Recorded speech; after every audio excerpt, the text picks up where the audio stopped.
My family thinks my job is the definition of dull. Harrison just plays with spreadsheets. My sister Chelsea likes to say it's her favorite little dig, a conversational jab she uses at family gatherings to paint me as the boring beige background to her vibrant high stakes life. She'd say it with a practiced pitying smile, and her husband Mark would usually chime in with a booming laugh, clapping me on the shoulder a little too hard. Someone's gotta do it, pal, he'd say, as if I were volunteering for some thankless but necessary public service like cleaning out the sewers. They saw me as quiet, predictable, and utterly harmless. A man who lived his life in neat columns and rows, devoid of risk or imagination, and for a long time I let them believe it. It was easier. After our parents died, that perception became their most valuable tool. The grief was a fog, thick and disorienting. I was trying to navigate the simple act of breathing in a world that suddenly felt hollowed out, while Chelsea and Mark were already talking about legacy, about maximizing potential, about honoring mom and dad's hard work by making it work even harder. They sat me down in my own living room, the air still tasting of stale sympathy casseroles, and laid out their proposal. They, with their combined business savvy, Chelsea's marketing genius and Mark's aggressive investment portfolio, should manage the estate. "Harry, we love you," Chelsea had started, her voice a carefully calibrated blend of compassion and authority. "But this is a different world. It's complex. You deal with probabilities, with safety nets. We deal with opportunities, with growth. Let us take this burden off your shoulders. We'll make mom and dad proud." Mark nodded, leaning forward with the predatory stillness of a salesman about to close. "It's about making their money work for us, Harrison. For the family. We can generate returns you wouldn't even think are possible. You can just sit back, do your spreadsheet thing, and we'll handle the heavy lifting." I was tired. The grief was a physical weight on my bones, and the thought of probate court, of financial advisors and tax documents, felt like a mountain I couldn't climb. So I agreed. I signed the papers that made them co-executors with me, but with them holding the reins. It was, I see now, the biggest statistical anomaly I ever failed to predict, the moment my own sister and her husband began a calculated campaign to systematically rob our parents' legacy blind. That brings me to last week, another meeting in my living room, but the air was different. Gone was the cloying sympathy, replaced by a slick corporate condescension. They presented me with a thick, glossy binder, its pages filled with charts and figures that were meant to intimidate. They walked me through it with the patience one might afford a slow-witted child. "As you can see," Mark said, pointing to a dramatic downward-sloping graph, "the markets have been incredibly volatile. We had to move aggressively into some more complex financial instruments to hedge against the downturn. It's a shame, of course," Chelsea added, her face a mask of disappointment. "We took some calculated risks, and unfortunately they didn't all pay off. The estate has lost significant value, but that's the nature of high finance, Harry. Big risks, big rewards, or sometimes big losses. They were betting I wouldn't understand. They were betting the man who plays with spreadsheets would see the complicated names, derivatives, credit default swaps, leverage short positions, and his eyes would just glaze over. They were betting I'd nod, sigh with them about the cruel, unpredictable market, and accept my diminished inheritance as a sad fact of life. They were betting on the caricature they had created. But my job isn't about making spreadsheets. Spreadsheets are just the tool. My job is about finding the truth hidden in the noise. It's about understanding risk, not as a vague, scary concept, but as a quantifiable, predictable force. It's about building models that can see the future, not with a crystal ball but with the cold, hard certainty of data. As they spoke, my mind wasn't glazing over. It was running calculations. I wasn't seeing graphs. I was seeing patterns. I was seeing the statistical fingerprint of fraud. The story they told was a lie. A well-dressed, professionally printed, and utterly impossible lie. The market hadn't behaved the way they claimed. The instruments they supposedly used would have reacted differently. The timeline was off. The losses weren't the result of market volatility.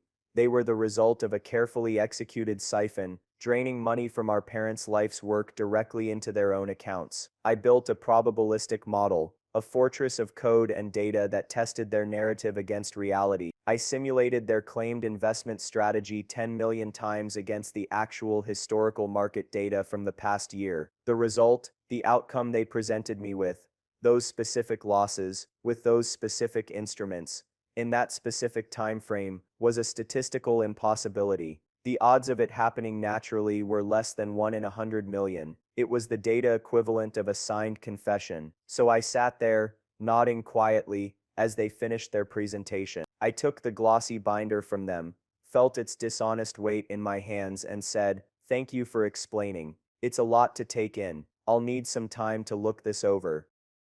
Chelsea's smile was triumphant. Mark clapped my shoulder again.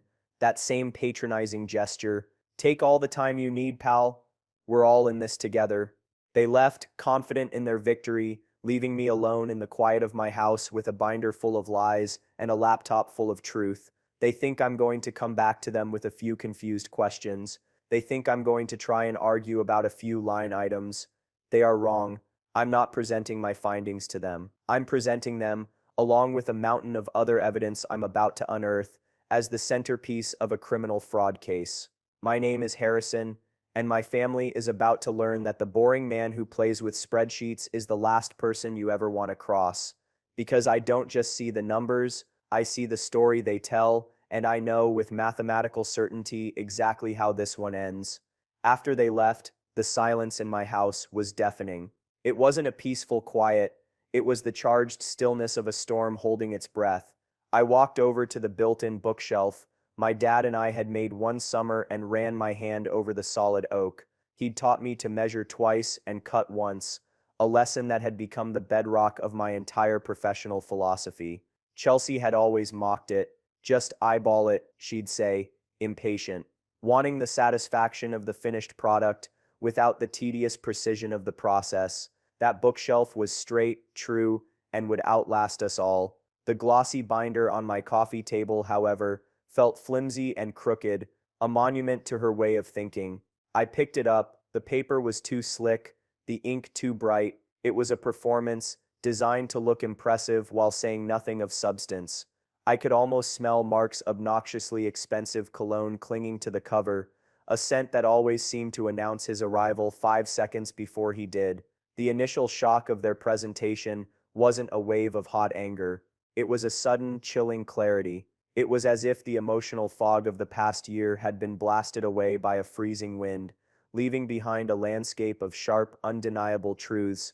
The grief for my parents was still there, a heavy ache in my chest, but now it was joined by something else, a cold, methodical rage that felt less like an emotion and more like an engine turning over. I didn't feel like screaming, I felt like building a case. My mind, my greatest asset and the thing they so casually dismissed, began to segment the problem. It's what I do. I take a complex, chaotic system and I break it down into quantifiable variables. Variable 1, the lie. Variable 2, the truth. Variable 3, the delta between them, which in this context had a legal name: fraud. To understand how we got here, I had to look back.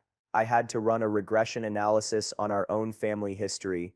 I closed my eyes and let the memories surface, not as warm nostalgia, but as data points in a long-running simulation of betrayal.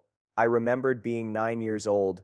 I'd spent a whole month saving my allowance to buy a complex Lego model of the space shuttle. I had organized the pieces by color and size, following the instruction manual with religious devotion. Chelsea, who was 12, wanted a new bike that was far more expensive than our parents were willing to buy. One afternoon, I came home from a friend's house to find my space shuttle smashed on the floor, and my mom comforting a sobbing Chelsea. She'd spun a tale about tripping, about it being a terrible accident, her tears so convincing, so perfectly timed.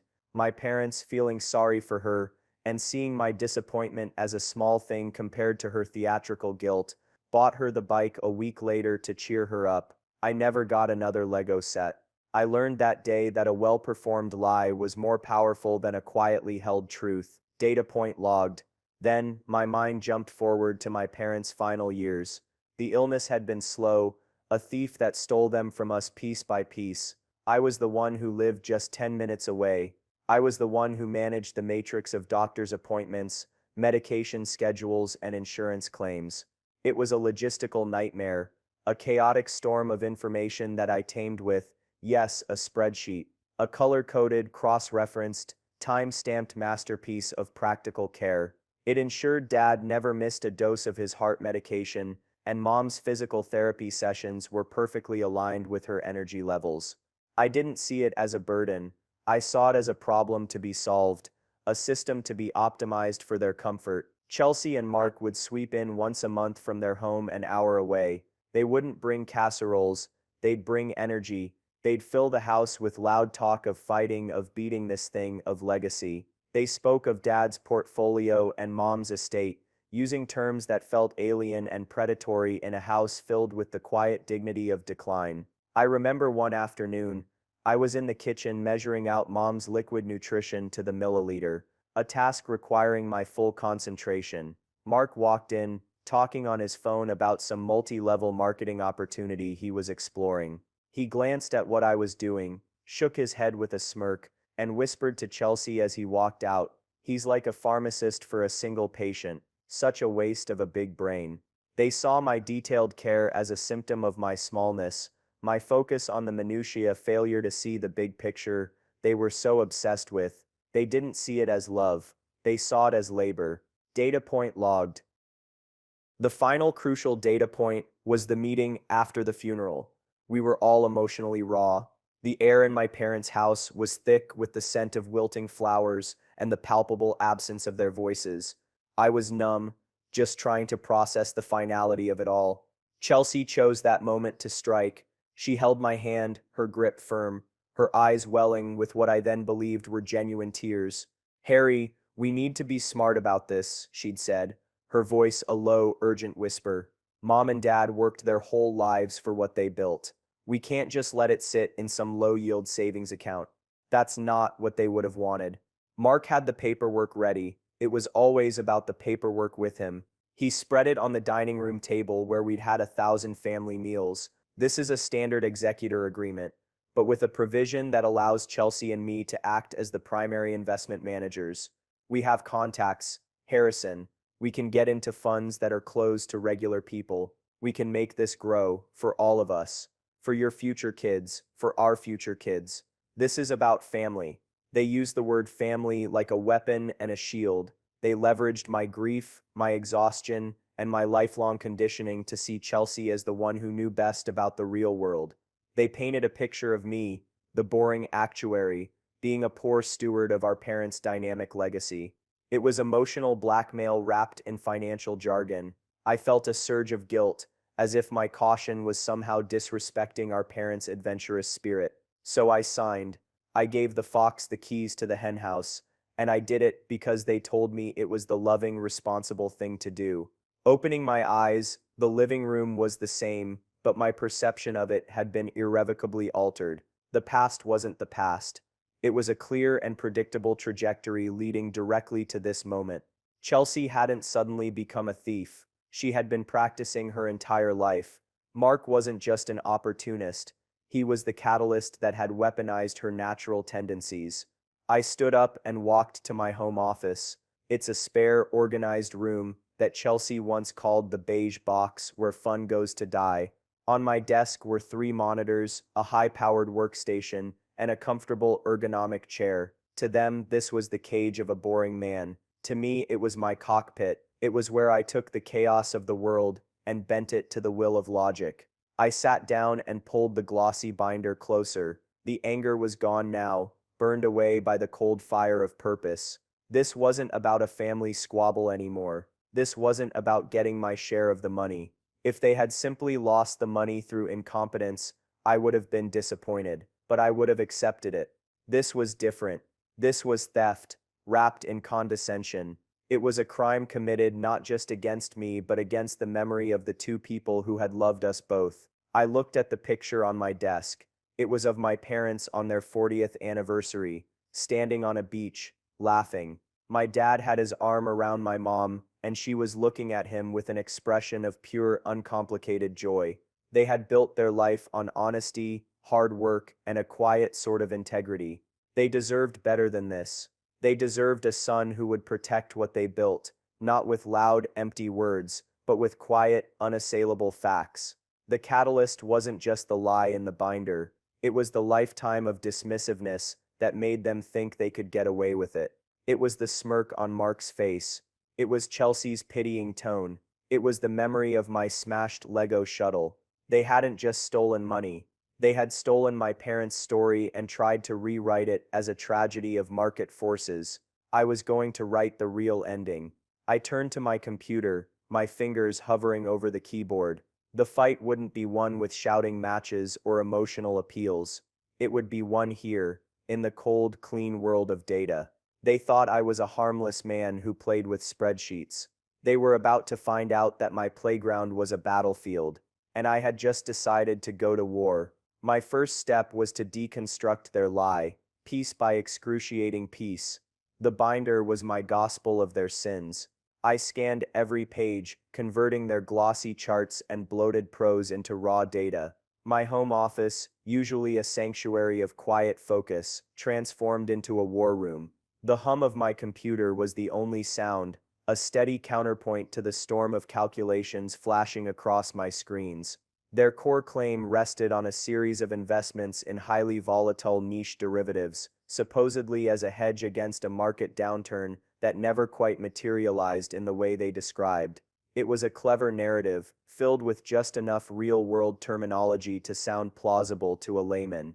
But I'm not a layman. My entire career is built on pricing the seemingly unpriceable, on finding the mathematical skeleton beneath the fleshy narrative of finance.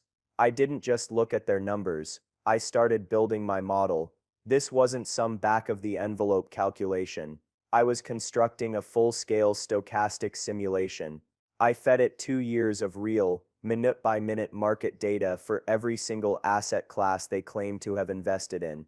Then I wrote an algorithm that would simulate their exact trading strategy, buying where they said they bought, selling where they said they sold, under the real-world conditions that actually existed. I let it run. My computer, a custom-built machine with a processor that could probably calculate the meaning of life if I gave it enough time, churned through the data. I ran the simulation 1,000,000 times. Then, for good measure, I ran it 10 million times. I wanted a result so statistically robust that it would be legally and factually indestructible. While the simulation ran, I felt a strange sense of calm. This was my element. The emotional turmoil receded, replaced by the clean, exhilarating thrill of the hunt. They had tried to blind me with complexity, but they had inadvertently handed me the very weapon I needed. They had given me a data set of their own creation, and I was going to use it to hang them. A few hours later, the results were in. I leaned forward, my heart beating a steady, rhythmic drum. The model displayed its findings not in a single number but in a probability distribution curve.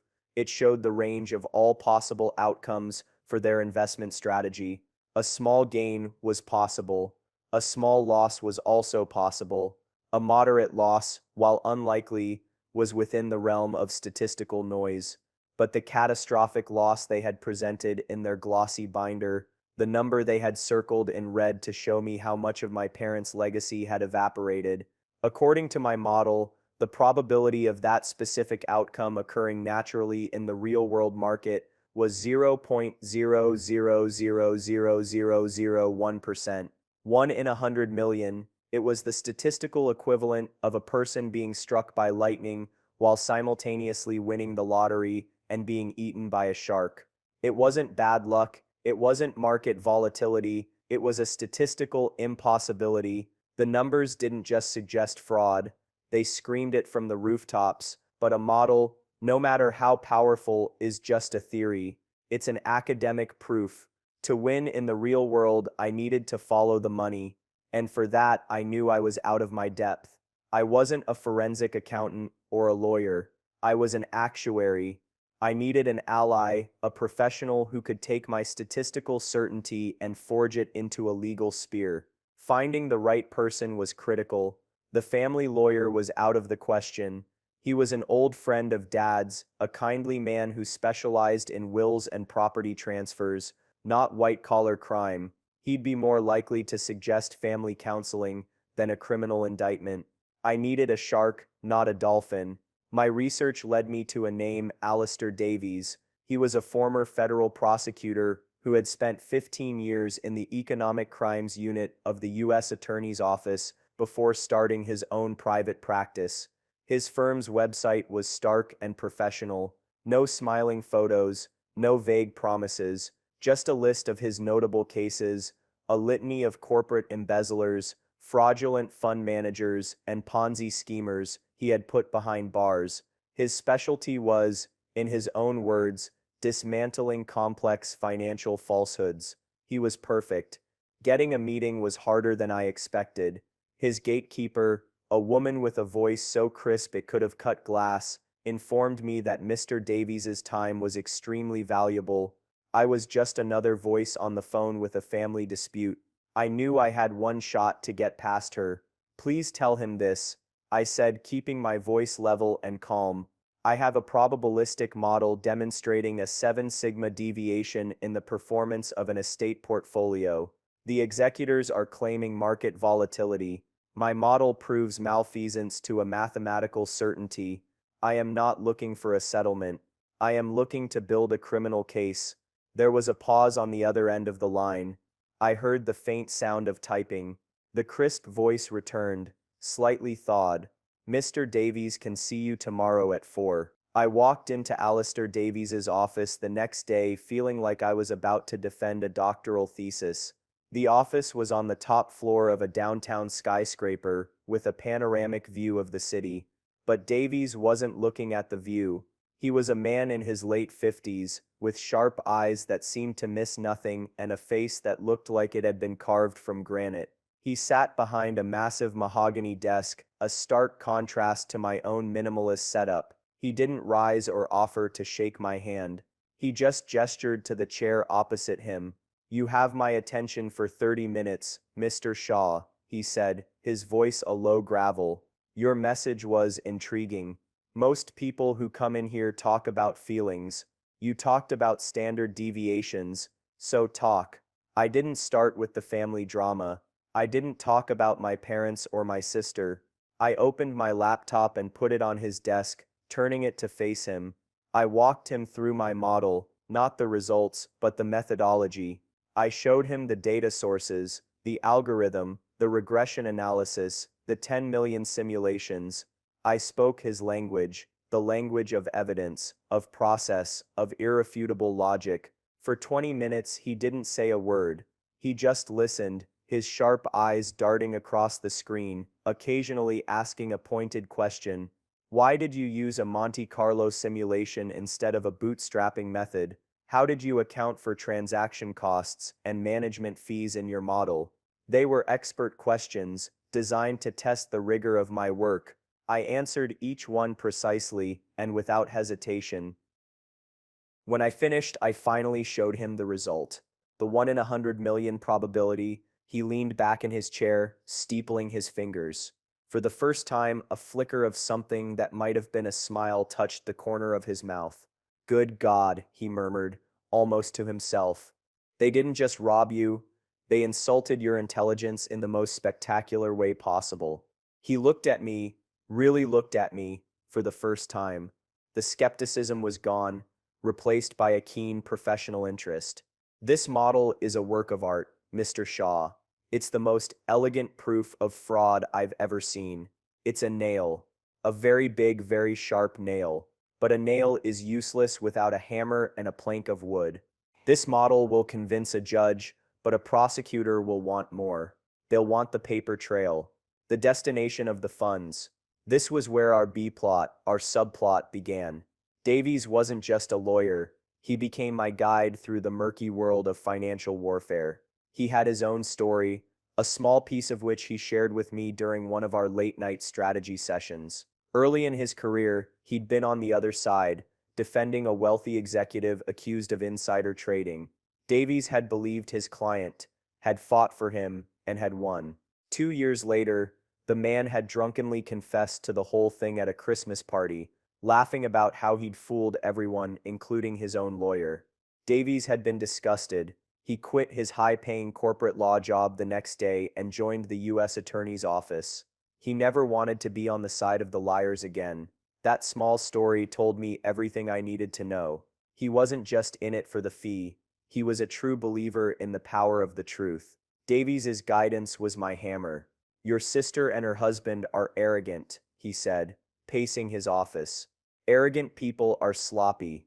They believe they're smarter than everyone else, so they don't cover their tracks with the diligence of a truly clever criminal. They've left a trail. We just need to find it. He connected me with a forensic accountant he trusted, a woman named Maria who could find a stray dollar in a hurricane. Together we started digging. I used my data analysis skills, but instead of market data, I was now sifting through public records, property deeds, and corporate filings. Mark's claim to be a successful investor had always been vague. I decided to make it concrete. I uncovered a string of failed ventures, all under different LLCs that he had established and dissolved over the years. Then I found the active one, Sterling Peak Ventures LLC. On the surface, it looked legitimate, but when I cross-referenced its incorporation date, my blood ran cold. It was formed exactly 1 week after Chelsea and Mark were given management control of my parents' estate. This was the hidden leverage. This was the weapon. Using the access Davies legally obtained through a preliminary court filing, Maria and I subpoenaed the bank records for Sterling Peak Ventures. The picture became brutally clear. Large sums of money were being transferred from the estate account into a holding company, and then, hours later, identical sums would appear in the account for Sterling Peak Ventures, coded as investor capital. Mark wasn't just siphoning money to fund a lavish lifestyle, it was worse. He was using our parents' legacy as his personal slush fund to prop up his failing business. He was throwing their life savings into a black hole, and he was using fraudulent trade reports to hide the losses. He had risked everything, not just the money he'd stolen, but the entire principal of the estate, which he had almost certainly leveraged as collateral for business loans.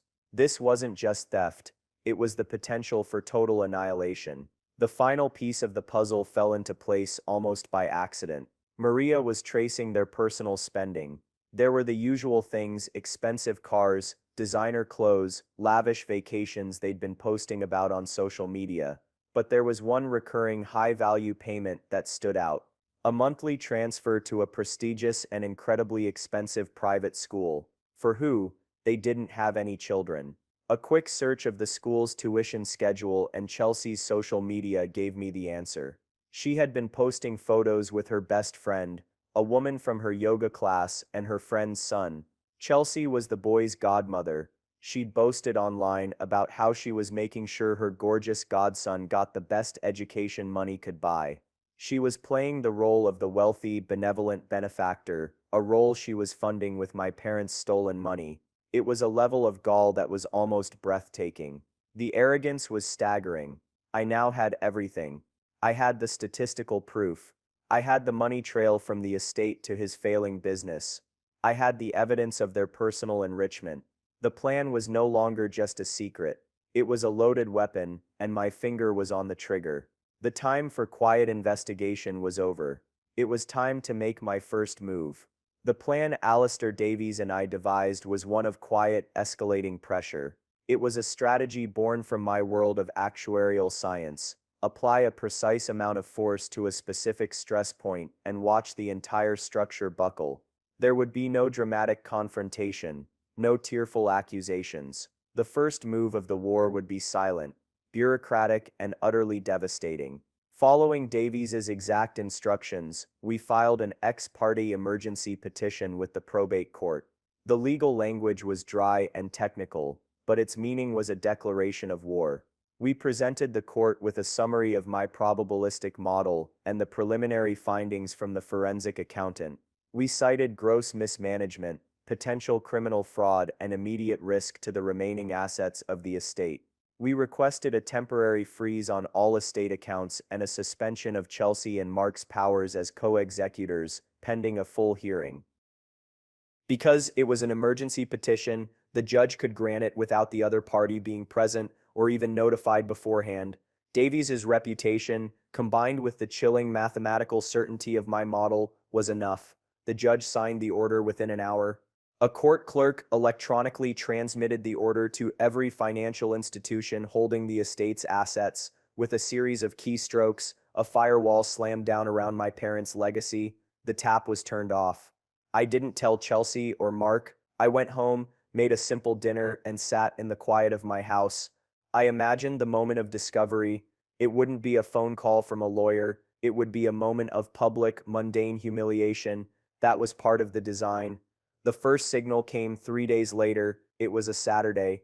I was at my desk, refining the timeline of their fraudulent transactions, when my phone buzzed. It was a text from Chelsea.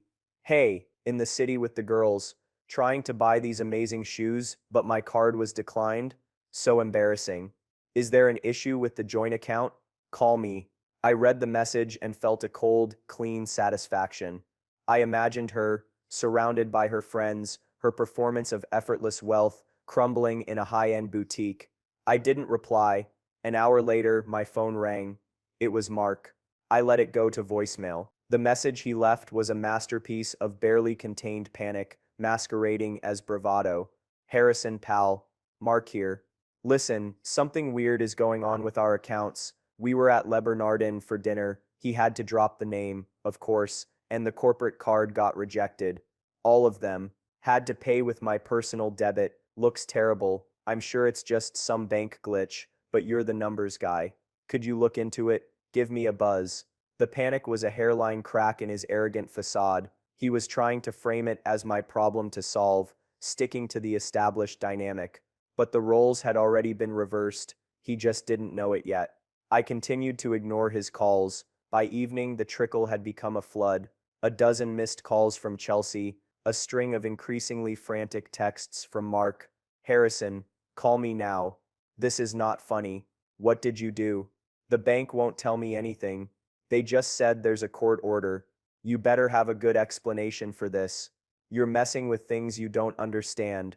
That last one almost made me laugh. The irony was so thick it was suffocating. I saved every message, every voicemail. Each one was another data point, another piece of evidence charting their descent from smug confidence to pure, unadulterated panic. They were flying blind, and it was terrifying for them. They had spent their entire lives assuming they were the ones in the cockpit, only to suddenly realize they were in the back of the plane with no parachute, and the pilot was a man they thought was just part of the ground crew. The silent takeover was working perfectly. I hadn't raised my voice. I hadn't made a single accusation. I had simply used the system they thought they could manipulate to quietly and efficiently cut them off at the knees. They were isolated, confused, and hemorrhaging the one thing they valued more than money. The next day, a Sunday, I decided to apply a little more pressure. I drove to the cemetery. It was a bright, cold autumn day, and the leaves were a riot of red and gold. I stood before my parents' headstone, a simple granite slab engraved with their names and the years of their life together. I felt a profound sense of peace. I wasn't there to mourn, not today. I was there to make a promise. I took out my phone and called my Aunt Carol, my mother's older sister. She was a sweet woman, but a notorious gossip. Chelsea had always cultivated a close relationship with her, feeding her a steady diet of stories about her wonderful, successful life. Harrison, dear. What a surprise to hear from you, she said, her voice warm. Hi, Aunt Carol. I'm sorry to bother you. I was just at Mom and Dad's grave, and it got me thinking. I know Chelsea mentioned to you that she was going to help you out with that new roof you needed, using some of the inheritance. This was a calculated move. Chelsea had boasted to the entire family about her generosity, making promises left and right to cement her status as the family matriarch. Aunt Carol's voice brightened. Oh yes, she's a saint, that girl. She said she was going to have a check for me by the first of the month. A real blessing. I let a carefully crafted pause hang in the air. Well, I'm afraid there might be a bit of a delay with that, Aunt Carol. I'm here at the bank now looking over the estate documents. There seem to be some irregularities, serious ones. The court has had to step in and freeze everything until we can figure out where a significant amount of money has gone. The silence on the other end of the line was electric. Money, gone. What do you mean, gone? Chelsea said the investments were doing wonderfully. I know that's what she said. I replied, my voice full of gentle, feigned confusion. That's why this is all so puzzling. I'm sure it's just a big misunderstanding. but for now, everything is locked down tight. I wouldn't count on seeing that check for the roof anytime soon. I'm so sorry. I hung up, knowing that I had just lit a fuse. Aunt Carol would be on the phone to my Uncle Mike within 10 minutes. Mike would call his son, my cousin David, to whom Chelsea had promised a down payment for a new car, the family gossip network, a tool Chelsea had so expertly wielded for years, was now about to be turned against her. I had planted a seed of doubt, and I knew it would grow into a forest of suspicion by nightfall. The silent takeover was complete. The next phase was about to begin. The family exodus started exactly as I predicted. Aunt Carol, God bless her gossiping heart, was more efficient than a telegraph. By Monday morning, the family communication lines, which usually hummed with praise for Chelsea, were crackling with suspicion and panic. The first call I got wasn't from my sister, but from my cousin David. Harrison, it's David. Listen, man, Aunt Carol called my dad and said some crazy stuff. Something about the estate being frozen. Chelsea promised she'd help me out with a new truck for my contracting business. Is that not happening? His voice was tight with anxiety. He was a good guy, worked hard, and Chelsea had dangled that promise in front of him like a carrot for months. I played the role of the reluctant, overwhelmed younger brother perfectly.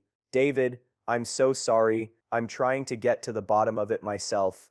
Things are a mess. The records Chelsea and Mark gave me don't match what the banks are saying. A lot of money seems to be unaccounted for. The court put a hold on everything to protect what's left. I made sure to emphasize that last part, what's left. I had the same conversation a dozen more times over the next 2 days. With every call, I was calm, sympathetic, and devastatingly factual. I never once accused Chelsea of theft. I didn't have to. I just presented a confusing, troubling picture and let them draw their own conclusions. Chelsea, the competent, generous benefactor, was being recast in the family narrative as, at best, a financial incompetent, and at worst, something far more sinister. Her power, which was built entirely on perception and promises, was evaporating with every phone call. The pressure on her must have been immense. She and Mark had nowhere to hide. Their friends had witnessed their cards being declined. Their family was now calling them, demanding answers they couldn't give. Their carefully constructed world of smoke and mirrors was collapsing in on them. Finally, after 4 days of silence from me, Chelsea broke. She showed up at my front door, unannounced. Mark was with her, standing a few feet behind, trying to project an air of authority but just looking like a man who hadn't slept in days. Chelsea, however, had come prepared for a fight.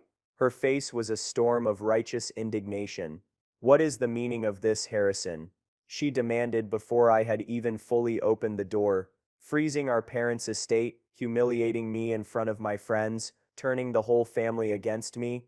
After everything I've done, I didn't invite them in. I just stood in the doorway, my quiet living room at my back. I let her rant. It was all there. The gaslighting, the victim blaming, the appeals to a shared history she had already desecrated. This is what you do, isn't it?" She spat, her voice rising. "You sit in your little beige box and you can't stand to see anyone else take a risk, have a little success. You had to tear it down because you couldn't build it yourself." Mark stepped forward, putting a hand on her shoulder. "Calm down, honey. Let me handle this." He turned his attention to me, trying to summon his old condescending charm, but it came out strained and tinny. "Look, Harrison, you've had your little power trip. You made your point. You're upset about the market losses. We get it, but you're playing with fire here. You're talking to lawyers. You're freezing accounts. You're tearing this family apart over a simple financial disagreement." I just looked at him. I didn't say a word. My silence was a wall he couldn't find a foothold on. He was used to arguing, to bullying, to overwhelming people with jargon and confidence. He didn't know how to deal with a man who simply listened, who simply watched. "This is insane." Chelsea burst out, her composure cracking completely. "You're being manipulated by some shyster lawyer. You don't understand the complexity of these instruments. We were protecting the estate. We were doing what Mom and Dad would have wanted." That was the line. The one that made the cold purpose in my chest burn a little hotter. She was using our parents as a shield for her greed. I finally spoke. My voice was quiet, so quiet they both had to lean in slightly to hear me. You're right, I said. It is complex. Far too complex for a family discussion. Their expressions shifted. For a second, they thought they were winning, that I was admitting defeat. So I'm not going to discuss it with you. I continued, my gaze steady. The time for that is over. You will be contacted by my lawyer, Mr. Davies. He will explain the situation to you in terms that you will, I promise, find very easy to understand. He'll be scheduling a meeting. I suggest you attend. With your own legal counsel. I looked from Chelsea's stunned face to Mark's suddenly pale one. The power shift was complete. It was no longer a brother they could bully, or a brother-in-law they could dismiss.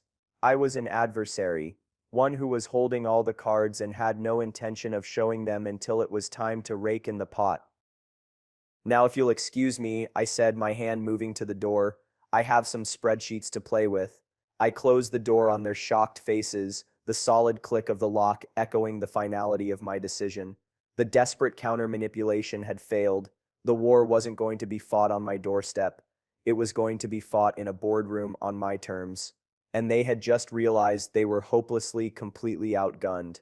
The meeting was set for the following Wednesday, not in a stuffy courtroom, and certainly not in my home. Alistair Davies, ever the master of stagecraft, had booked a neutral site conference room at a downtown hotel. It was a space devoid of personality. All gray carpets and polished wood, a sterile environment for a clinical dissection. Chelsea and Mark arrived with a lawyer in tow, a man named Peterson, who had the slick, overconfident look of someone who specialized in aggressive but ultimately hollow corporate litigation. He strode in first, all smiles and handshakes, attempting to set a congenial tone. Davies met his handshake with a grip of iron and a nod so curt it was an insult. I just watched from my seat beside Davies, a silent partner to his legal blade. Chelsea and Mark looked terrible. The past week had taken its toll.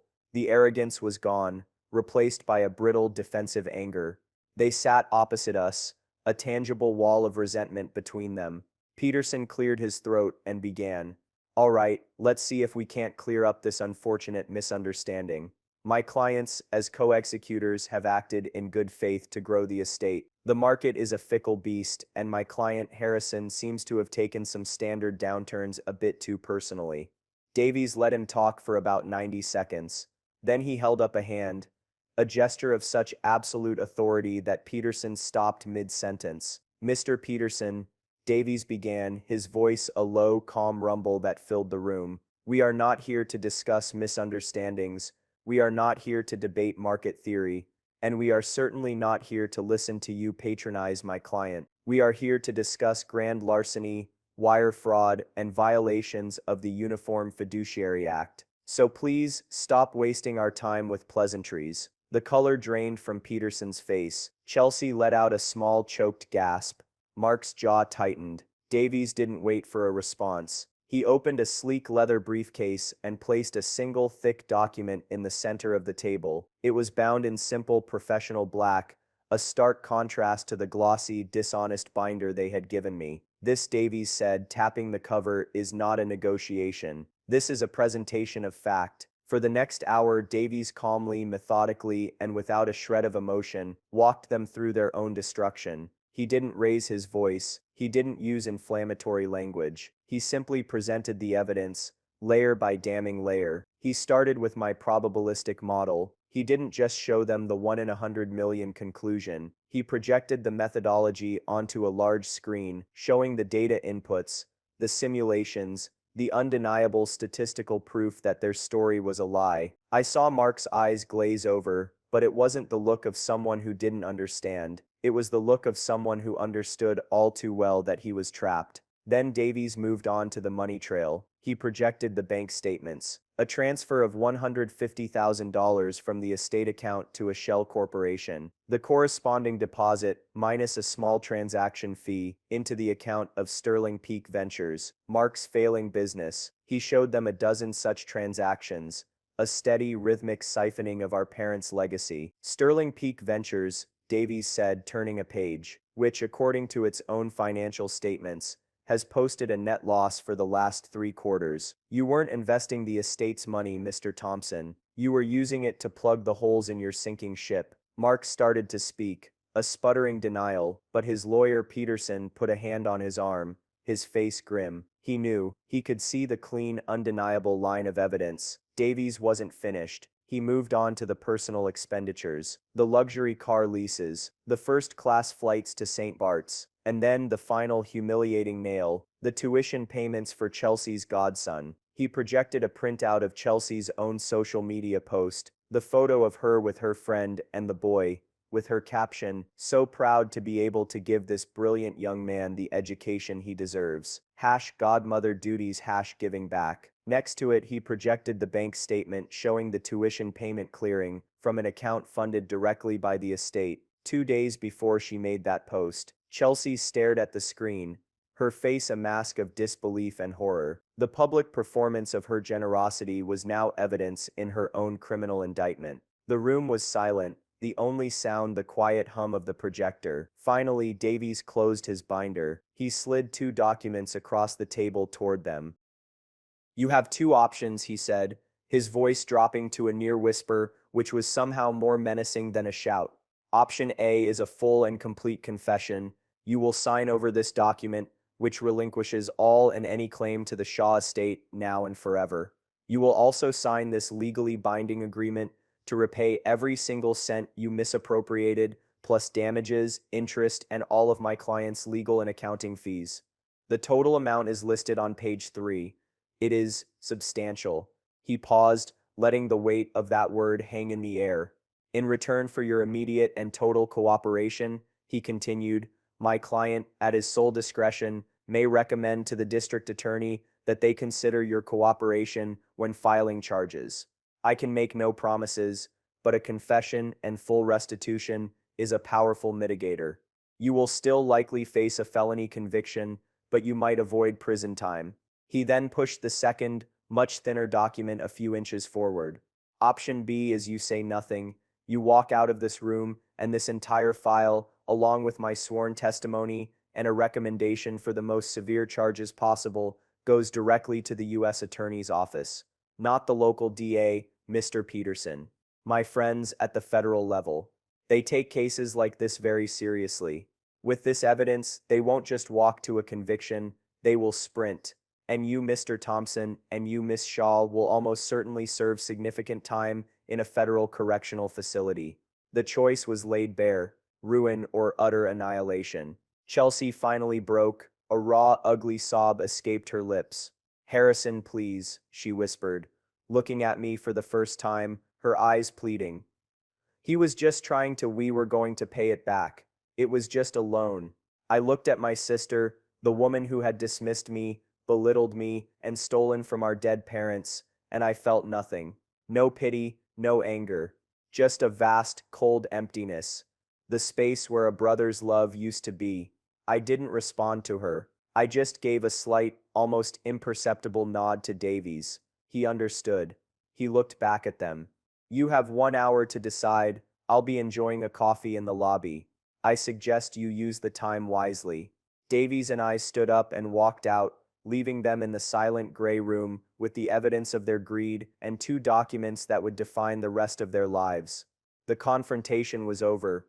The new reality was just beginning. They took the deal. Of course they did. Their lawyer, Peterson, a man who could clearly see a losing battle when it was laid out for him in high-resolution detail, likely gave them no other choice. They signed everything. The confession, the relinquishment of their rights to the estate, the restitution agreement. The total amount they had to repay was staggering, enough to ensure they would be in debt for decades. The fallout was swift and absolute. It was the karmic payoff I had envisioned, a complete and total dismantling of the lives they had built on lies. They had to sell their house, the one with the oversized kitchen and the wine cellar, the one Chelsea loved to show off in her social media posts. They moved into a small rented apartment in a less fashionable part of town. The luxury cars were repossessed. Mark's business, Sterling Peak Ventures, already a sinking ship, collapsed into bankruptcy almost immediately without the steady infusion of my parents' money. His business partner, who had been kept in the dark about the source of their funding, sued him for fraud, adding another layer to his legal and financial ruin. The social consequences were, for Chelsea, perhaps the most brutal punishment of all. The story, in its most damning and factual form, got out. Aunt Carol and the rest of the family, now armed with the truth, treated her like a pariah. The friend whose son's tuition she had so generously paid was horrified and cut all ties. Chelsea, who had built her entire identity on being the center of a glittering social circle, found herself utterly alone. Her performance was over, and the audience had left. As for the criminal charges, Davies was true to his word.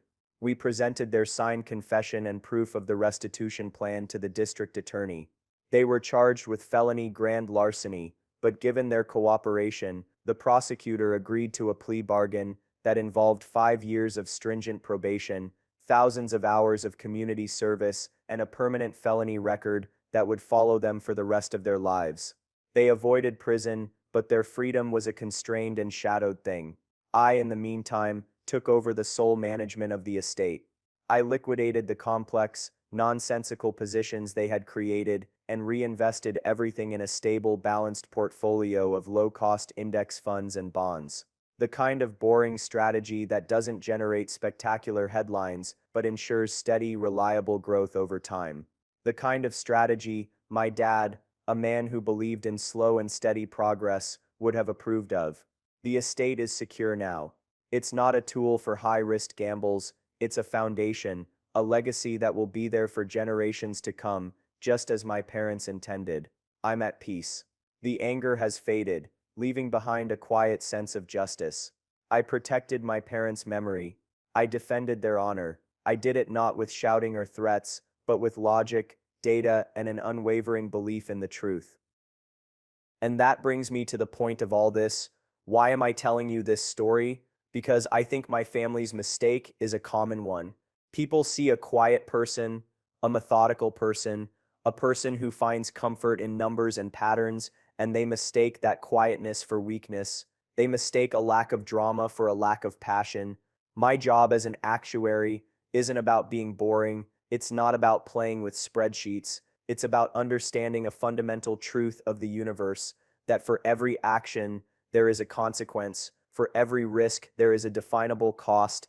My sister and her husband lived their lives chasing shortcuts, believing their charisma and confidence could bend reality to their will. They thought the rules didn't apply to them, but the numbers don't lie. The numbers have no emotion. They are the ultimate arbiters of truth. Their mistake wasn't just greed or arrogance or even a lack of love. Their fatal mistake, the one that led to their complete and utter downfall, was a simple miscalculation.